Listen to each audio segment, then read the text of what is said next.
Bonjour Christian. Bonjour Anthony. Nous sommes à la fin de cette saison 2021-2022, au mois de juin. Et donc nous faisons cette interview pour faire un petit bilan de la saison qui s'est écoulée et puis aussi se projeter sur l'année qui vient, voire les 2 années avec en ligne de mire par exemple les JO 2024. Pour commencer cette interview, on va parler de la Pro A. On termine cette saison avec la 8e place au classement, avec 11 points de plus que le 9e, donc qui nous suit directement, et puis 11 points de moins que le premier. Donc, ce qui veut dire qu'il y a un resserrement là, dans les 8 premiers par rapport aux deux derniers. Toujours est-il que la place finale, c'est 8e. Donc, quelle est selon toi la cause principale de cette place? Alors essentiellement, je pense qu'on n'avait pas été trop vernis l'année dernière au niveau des blessures de nos joueurs. Je pense que ça a continué cette saison, c'était même pire, puisqu'on a joué, on avait 2 titulaires en moins pratiquement toute la saison, Tristan, qui n'a jamais repris la saison. Et puis Quentin qui est resté absent pratiquement pendant 6 mois. Donc c'est vrai que c'est très difficile d'entamer, de faire une saison avec 2 titulaires en moins. Donc bien évidemment, on a essayé de suppléer ça en utilisant des jokers médicaux, ce qu'on appelle les jokers médicaux, donc qui permettent de remplacer les titulaires. Alors, toujours avec des conditions, hein, qu'ils soient moins bien classés que les titulaires qui remplacent, etc. Donc c'était quand même déjà assez difficile. Et voilà, donc bon, alors, on a eu une pêche très heureuse avec Alexis Lebrun, qui d'entrée de jeu a pu remplacer Tristan. Il était champion de France junior, on ne connaissait pas du tout. Enfin, on connaissait, si, on le connaissait, mais on ne l'avait jamais joué en pro, donc on ne savait pas ce que ça allait donner. On lui a donné sa chance. Je pense qu'on a vraiment bien fait. Il nous l'a bien rendu. Il était vraiment impérial dans le temps qu'il était chez nous. Je pense qu'il s'est vraiment épanoui, qu'il a vraiment éclaté. Et qui a éclaté pas mal de monde aussi, d'ailleurs, au passage. Mais voilà, donc non, voilà, on est très, très content. Et puis après, ben, quand il a fallu, dans l'accord qu'on avait, effectivement, après, il revenait dans son club d'origine à Montpellier. Donc, il a fallu trouver un autre joker médical. Et on a trouvé, donc, on a eu Amin Amadian, qui est un jeune Iranien qui jouait en Hongrie, à Budapest. Donc, qui était un bon joueur. Hein. Je crois qu'il rejoint l'année prochaine, il rejoint la Pro B. Mais voilà, qui a été quand même un petit peu juste au niveau du niveau de jeu de la Pro A, même s'il nous a rapporté quand même 2 victoires. Mais voilà, mais bon, c'était tellement catastrophique qu'il y a même un match où on a joué avec le joker du joker. C'est-à-dire que bon, on était, je crois, Dany est venu jouer un match avec nous à Angers, par exemple. Là, on commençait à toucher le fond quand même, hein, parce que après, ça devenait quand même. Il fallait que j'aille chercher dans l'école des jeunes. Donc, non, ça a été vraiment une saison très pénible pour nous. Est-ce qu'il y a eu d'ailleurs des moments de doute sur le maintien? Bah, effectivement, parce que bon, on a vite vu, alors autant avec Alexis, quand Alexis a fait pratiquement les matchs allés, un petit peu de match retour, si je ne dis pas de bêtises, bah, on a bien joué, on avait une bonne équipe, bon, avec Manu et Adrien, mais bon, voilà, on savait qu'on était, le jour où on le perdait, quand il retournait à la maison, l'équipe était très fragilisée. Donc, on comptabilisait nos points, c'était la cigale et la fourmi, hein, pour essayer de gratter ce qu'on pouvait gratter, marquer des points, on était content, et on a bien joué parce qu'on a eu des victoires incroyables sur des équipes qui terminent très bien. Bon, je vois Caen qui finit vice-champion de France, on était les gagner 3-0 à Caen, par exemple, bon, ce qui a peut-être coûté cher à l'arrivée, mais bon, voilà, il y a eu des victoires. Je crois qu'il n'y a pas beaucoup d'équipes qu'on a perdu 2 fois, hein, peut-être Angers. Mais bon, Angers, c'était dans des conditions vraiment. Et encore, je ne sais plus le match retour. Mais bon, difficile. Voilà. Mais bon, voilà. C'était énorme. Et bien évidemment, on a eu peur. À un moment, on se dit comment on va faire. Parce que c'est tellement difficile, comme on le dit, on le répète. C'est tellement difficile d'être en proie et de se maintenir en proie. C'est ce qu'on répète aussi aux instances dirigeantes, à la fédération, etc., qui veut un peu manipuler le championnat. que ça remet beaucoup de choses en cause. C'est une équipe qui a été longtemps en Pro A, qui redescend en Pro B, voilà, ça pose. Alors Oui, bon, quand c'est sportif, il n'y a pas de problème. Après, ouais. voilà, quand on force les choses, ça devient plus difficile. Et puis après, le recrutement peut ne pas être Tout le même, dépend. évidemment. Donc, Les subventions vont avec, ouais. voilà, tout va avec. Hein. Et justement, donc pour se projeter sur la suite, et tourner la page, comment s'annonce la saison prochaine, pour cette équipe, On a essayé féminine? justement, bon, ça faisait 2 ans qu'on avait, bon, voilà, on n'arrivait pas à sortir de blessures des joueurs, de problèmes qu'on pouvait. Donc on a essayé de se donner un peu plus d'avoir une équipe un peu plus compétitive, parce que bon, ça a toujours été dans l'esprit du club d'avoir une équipe compétitive, essayer de faire le mieux possible en tout cas, se mêler à la lutte, autant faire se peut que avec voilà, de jouer le titre si c'est possible. Mais, donc on a fait, c'est pour ça qu'on a essayé on était en pourparlers depuis un petit bout de temps avec Marcos Freitas, qui a joué 7 ans chez nous, qui était parti à Orenbourg. Quand il a joué chez nous, il nous a apporté aussi, il était dans l'équipe qui a gagné 2 Ligues des Champions, 2 titres de champion de France. Et donc c'était vraiment le leader idéal, on pensait, il connaissait la maison, on le connaissait bien, voilà, c'est pour pouvoir revenir. Après, voilà, il y avait quelques freins quand même qu'il a fallu, sportifs et financiers, qu'il a fallu mettre en place et trouver des solutions. Donc bon, voilà, donc en résumé, donc il nous rejoint la saison prochaine, ce qui est une très bonne chose. Donc je pense qu'on aura une équipe avec Manu qui est bien évidemment qui reste avec nous, qui sera peut-être un peu plus compétitif cette année parce que bon voilà, là aussi jouer le dos au mur sur chaque match, c'est pas toujours évident. Là, il sera épaulé, en tout cas, il aura un leader, et il sera épaulé avec. On aura 2 joueurs de haut niveau, de très haut niveau. On a un jeune qui vient chez nous l'année prochaine, c'est Esteban Dor, qui était le 2e performeur de Pro B, un jeune qui vient du club de Metz, qui s'entraîne au centre d'entraînement de Montpellier avec les frères Lebrun. Et donc, je pense voilà, lui aussi, on va lui faire confiance.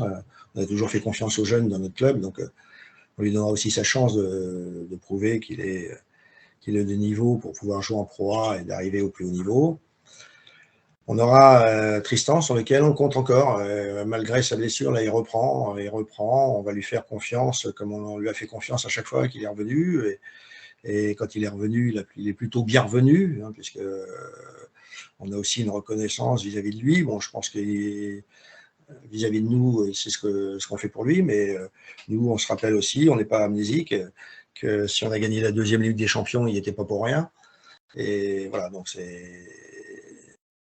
on espère qu'il se rétablisse rapidement pour pouvoir faire un début de saison, et puis éventuellement, on est en train de regarder si pour Tristan, malheureusement, ça ne tournait pas comme on voulait, pour ne pas se retrouver dans une galère, dans la galère qu'on a eue ces derniers temps, voir si on ne peut pas trouver quelqu'un. Voilà. D'accord. Quelques mots, alors, je pense assez rapide aussi sur la Coupe d'Europe. On a eu un début de compétition difficile, alors, pour les mêmes raisons, les difficultés qu'on a eues en Pro A. Et puis on a finalement, entre guillemets, «renoncé», je dirais, à la suite de l'aventure, par rapport à ça. Est-ce que ça a été une décision difficile, à prendre? Oui, c'est une décision difficile parce qu'on est toujours, comme je le disais, on est toujours des compétiteurs. On a gagné quand même 2 fois la Ligue des Champions. L'année dernière, on était un peu presque dans les mêmes dispositions l'année dernière, puisqu'on a joué le TTU Cup, enfin la 2e Coupe d'Europe sans Tristan déjà. Mais bon, on n'avait pas fait une grande saison l'année dernière non plus. Mais on avait un Patrick Baume. Quentin et Adrien sont par miracle retrouvés sur cette courte période où se déroulait la Coupe d'Europe. Et ils ont parfaitement bien joué. On a été un petit peu aidés parce que des fois, les équipes adverses ont des fois des compositions d'équipes un peu bizarres, mais donc ça fait partie du jeu. Hein. Et donc, on en a profité. Mais bon, ils ont très, très bien joué. Il n'y a rien à dire là-dessus. Donc, voilà, et on a gagné cette Coupe d'Europe. Donc, je te dis, on est quand même très fiers parce que c'est quand même Il n'y en a pas beaucoup qui ont gagné les 2 Coupes d'Europe qui sont mises en jeu par le TTU. Donc voilà, on fait partie de cela. Et en plus, comme on n'avait même pas de 4e joueur l'année dernière, on est parti avec un jeune de l'académie qui était Thomas Laroche, donc qui était sur le banc, qui a pu voir. On lui avait donné sa chance un peu de voir un peu ce que c'était que le haut niveau, jouer une Coupe d'Europe, etc., pour qu'il accumule un peu d'expérience. Cette saison, on n'avait pas de 4e joueur, donc on a fait la même chose. Mais cette année, on a envoyé Rafael Cabrera, qui est un jeune de la République dominicaine, qui est aussi à notre centre d'entraînement, qui est cadet aussi. Hein. Et contrairement à Thomas, lui, il a fallu qu'il joue, lui, parce que comme Quentin s'est blessé dès le premier match, donc son baptême du feu en Coupe d'Europe, il l'a fait sur Metz, qui est quand même pas le premier joueur facile à jouer. On le connaît, il était champion d'Europe, il était demi-finaliste des championnats du monde, il était médaillé olympique. Voilà, donc bon, pour un jeune, mais bon, mais bon, on n'a pas eu autant. Thomas est revenu avec une médaille de vainqueur de Coupe d'Europe. Non, pour Raphaël, nous, malheureusement. Le miracle n'a pas eu lieu. Le miracle ne s'est pas reproduit, surtout en Ligue des Champions. Et donc, on a fini 4e de poule et on était reversé, bien évidemment, dans les TTU. Mais bon, on a vu les problèmes qu'on avait, constituer une équipe, etc., un peu la mort dans l'âme parce que c'est pas notre mentalité. Et je dis, nous, on a toujours fait la Coupe d'Europe, on a été obligé de déclarer forfait. D'accord. Pour continuer sur le championnat, et les équipes en tout cas, on a un très beau bilan avec parfois des doubles montées pour certaines équipes, en particulier l'accession en N1 chez les messieurs qui avaient démarré en N3, et puis l'accession en N3 chez les filles. Est-ce que tu peux nous parler de ces résultats et est-ce que c'est même au-delà de ce qu'on pouvait espérer? Je dirais pour les garçons, oui, un peu. Pour les filles, c'était quand même attendu, mais bon, je dis, on est quand même, effectivement, si on a eu des problèmes avec notre équipe de Pro A, problème d'effectifs, problème de blessures, etc. Avec notre équipe 2, donc, qui joue en N3, qui était formée là aussi avec 2 jeunes, nos 2 cadets que j'ai cités tout à l'heure, Thomas Laroche et Rafael Cabrera. Ils ont vraiment assuré pendant tout le championnat. Donc, ils étaient épaulés avec Benjamin, qui est entraîneur au club, et Benjamin Rocher, qui est entraîneur au club. Et puis, on avait un jeune grec aussi qui était dans l'équipe. Donc, on est monté, on a fini premier de poule. C'était chaud sur un match, mais bon, on est monté, on finit en premier de poule, on est monté en N2. Et puis, en N2, on a gagné nos matchs, et, pareil, les équipes. Pareil, c'était une période un peu difficile, un peu bizarre avec le Covid, où les équipes n'ont pas joué au complet. Et donc, nous, on a tiré notre épingle du jeu, on a bien joué, on a assuré. Et puis, non, mais c'est une très belle montée. Hein. Je pense que depuis pour moi, j'ai jamais connu le club avec notre équipe réserve jouant au 3e niveau national. Donc ça, c'est vraiment. Après, ça, c'est vraiment bien, surtout avec 2 jeunes. Après, notre équipe féminine, effectivement, on a quand même une joueuse qui est Aimée, qui est quand même une joueuse numérotée parmi les bonnes françaises, qui a déjà une expérience de joueuse de Pro B, etc., entourée avec nos jeunes de l'académie. On avait une équipe compétitive. Sur le papier, si tout se passait bien, normalement, c'était dans les cordes. Mais il faut le faire, c'est toujours pareil. Hein. On peut être favori, après, il faut concrétiser, parce qu'il y en a beaucoup de favoris qui sont restés au pied du podium. Hein. Donc, voilà. Mais bon, oui, il faut quand même rappeler, je dis, on est content. Alors, effectivement, on est content pour toutes nos équipes, mais sur les 15 équipes qu'on a engagées, il y en a 7 qui montent comme de division à la fin. C'est quand même un beau score pour le club. Hein. Oui, en effet. Et avec des creux aussi qui se bouchent. On a une équipe qui arrive en PN, après des régionales 2, régionales 3, donc il y a un peu tous les échelons. C'est important pour nous justement de colmater un peu les brèches, qu'il n'y ait pas trop d'écart. Nous, on a une formation avec les jeunes, on donne leur chance aux jeunes, donc qu'il n'y ait pas trop d'écart pour pouvoir aussi, quand ils sont appelés à jouer dans l'équipe supérieure, que ça ne soit pas non plus un gouffre incroyable à soit la perche à faire pour pouvoir passer. Voilà. Donc c'est bien, oui, notre équipe de 3 monte en pré-national, on a des équipes qui montent en PR, on a des équipes, voilà, donc on sera représenté dans pratiquement toutes les divisions la saison prochaine. Donc tu commençais aussi à évoquer les jeunes et je fais la transition avec les individuels. Quels sont les résultats marquants parmi nos jeunes cette saison? Bah, la saison était un peu, comme tu le sais, la saison était en deux parties un peu parce qu'on n'a pas fait les championnats de France l'année dernière, n'avait pas pu se faire aux dates qui sont toujours prévues, c'est-à-dire au mai et juin. Donc ils ont été reportés au mois de novembre, si je dis pas de bêtises, octobre ou novembre. Donc on a joué la saison 2000, on a joué le titre de champion de France 2021. Donc les joueurs rejouaient dans la catégorie précédente parce qu'ils s'étaient passés, entre-temps ils avaient changé de catégorie ou pour certains. Donc on a quand même eu des médailles au championnat de France. On a eu Hélène Goudgil qui a été vice-champion de France en benjamin, en simple et en double. On a eu dans les deux jumelles, on a eu Tania Maurice qui a été demi-finaliste des championnats de France en benjamin. Elles étaient aussi demi-finalistes avec sa sœur Jade. Voilà, donc on a pris des médailles, elles ont été en minime. Là, dans leur catégorie, elles ont été aussi médailles de bronze en minime. Voilà, donc c'était vraiment bien. Et puis, cette année, bon, dans les bons résultats, on a aux individuels,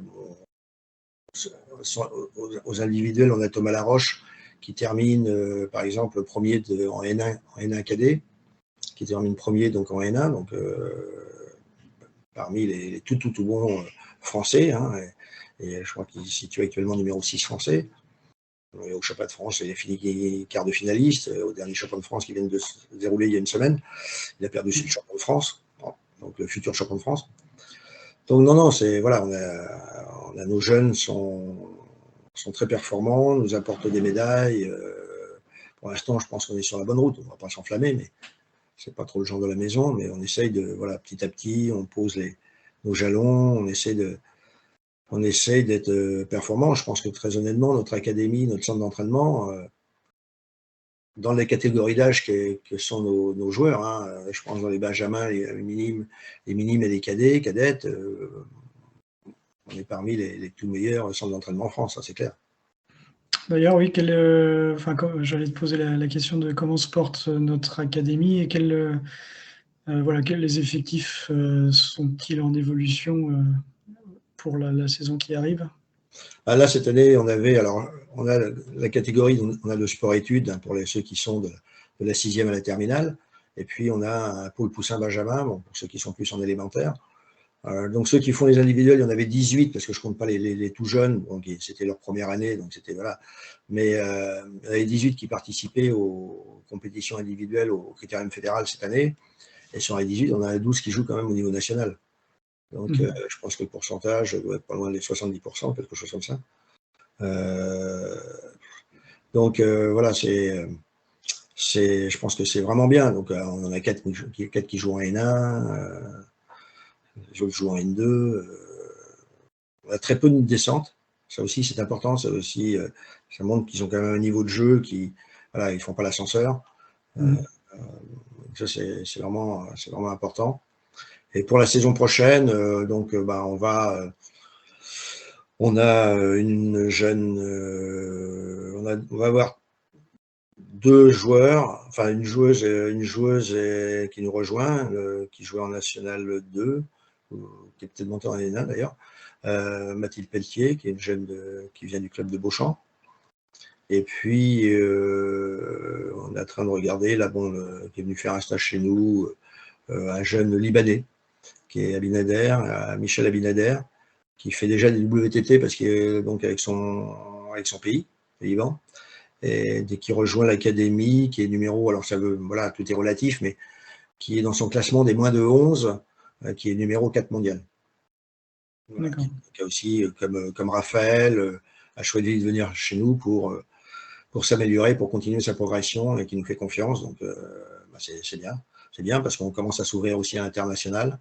On commence à accueillir des gens, les fédérations nous font confiance. Donc, c'est une bonne progression. Et en plus, on aura, mais à court, voilà, il continuera à s'entraîner au centre national de Nantes, au pôle national de Nantes, mais qui nous rejoint l'année prochaine. Alors, c'est Flavio Mourier, qui est un jeune aussi, qui est cadet, qui est de la même génération que Thomas et Raphaël. Donc, il pourra aussi venir jouer, qui évoluera aussi en N1, puis qui rejoindra notre académie quand il le pourra, c'est-à-dire au moment des vacances, les stages, etc. Donc c'est un très bon renfort, puis on est vraiment content d'avoir un jeune qui vienne chez nous, qui tente aussi l'aventure avec nous, ça le fait jouer en N1, c'est très bien. Mmh. Une question plus matérielle, une fois n'est pas coutume, mais pour une bonne raison, c'est-à-dire qu'habituellement, il y a pas grand-chose à dire de ce côté-là, mais on a des travaux qui se précisent dans notre salle cet été. Quel élément peux-tu nous partager à ce sujet-là?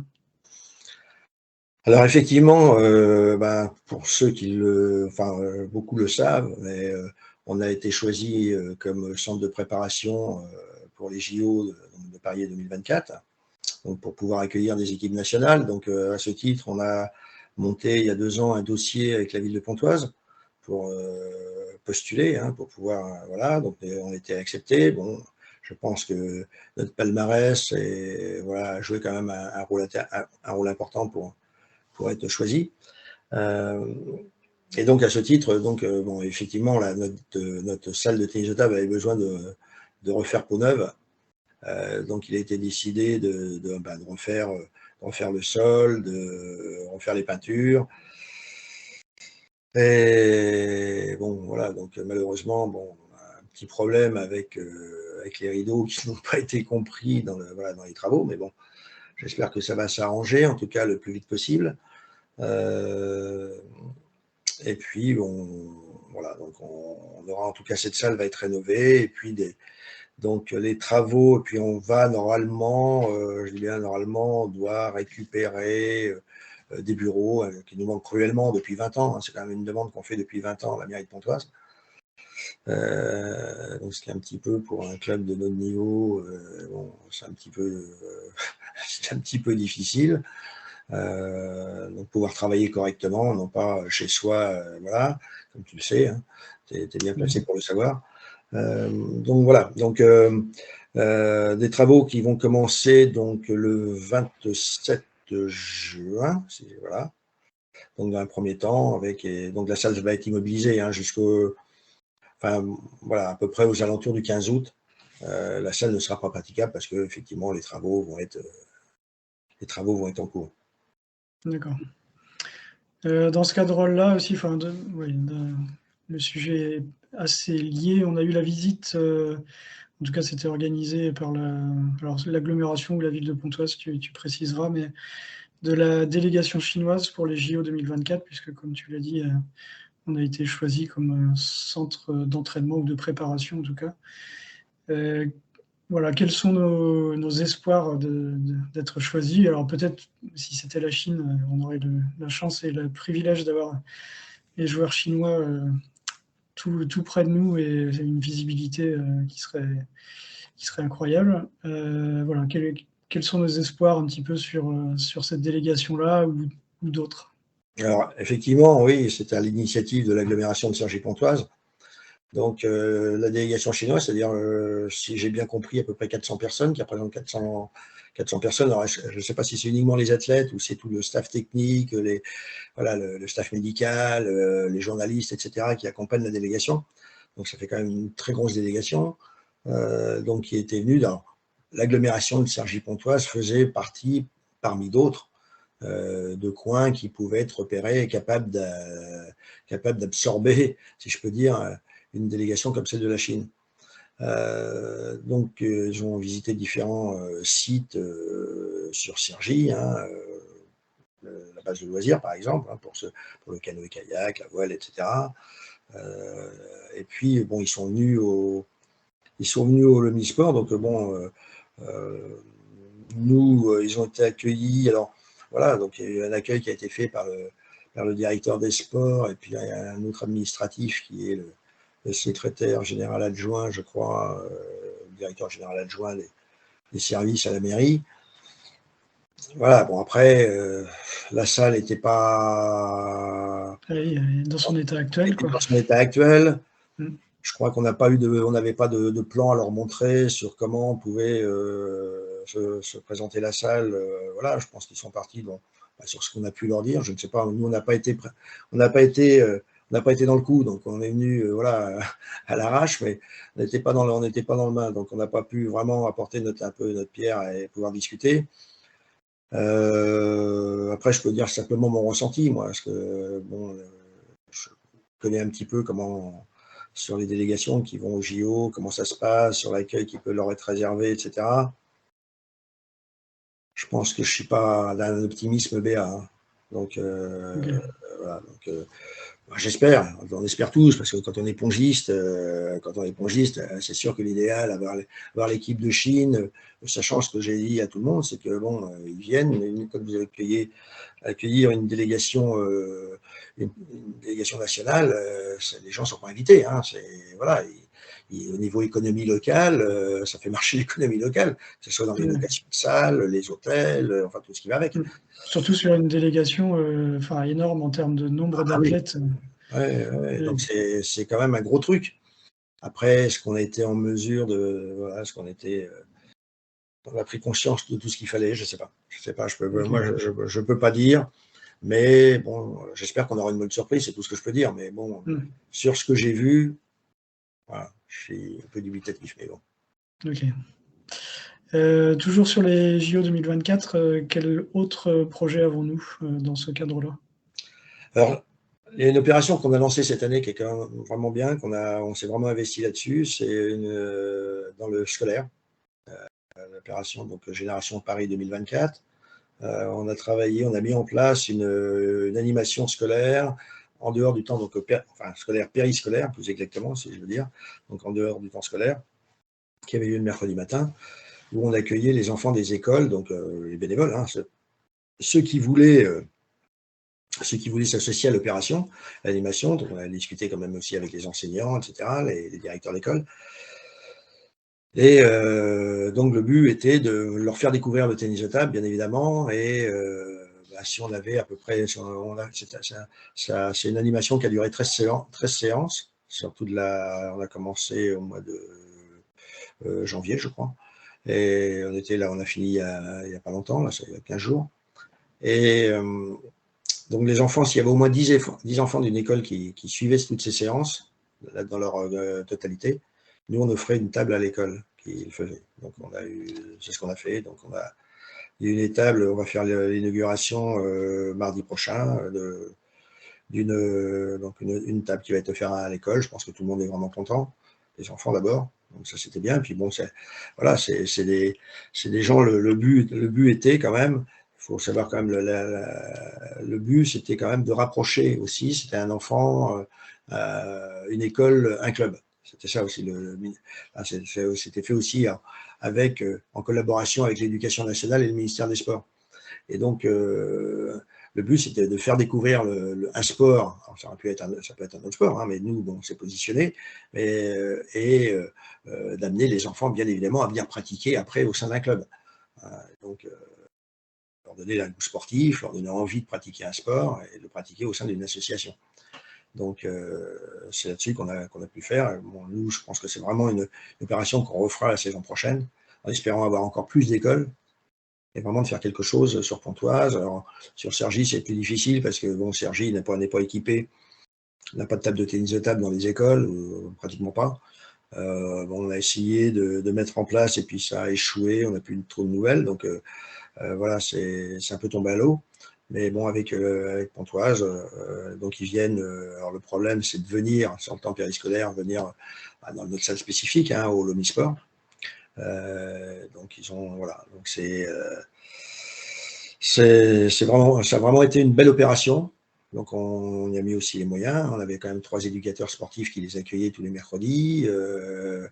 On a mis tout le matériel pédagogique qu'il fallait, etc. Donc on s'est quand même donné les moyens de non pas les accueillir comme ça, voilà, mais de les accueillir dans les bonnes conditions, de les entraîner. Et tout le monde a mis la main à la pâte. Et je pense que c'est vraiment en plus ils ont été licenciés, donc c'est bien parce que bon, ce sont des Pontoisiens, pour Pontoise, ce sont des Pontoisiens, donc des nouveaux jeunes licenciés. Donc, et puis bon, on a monté toute une opération autour avec des places de proie qui ont été offertes aux écoles, avec voilà, pour les parents, des séances de dédicaces, de signatures avec les champions, etc. Donc, on a mis toute une opération autour de ça. Je pense que on est content de cette opération-là. D'accord. Eh ben, je te remercie, Christian, et puis à la saison prochaine. Merci Tony, bonnes vacances à tous. Merci, oui, bonnes vacances à tous.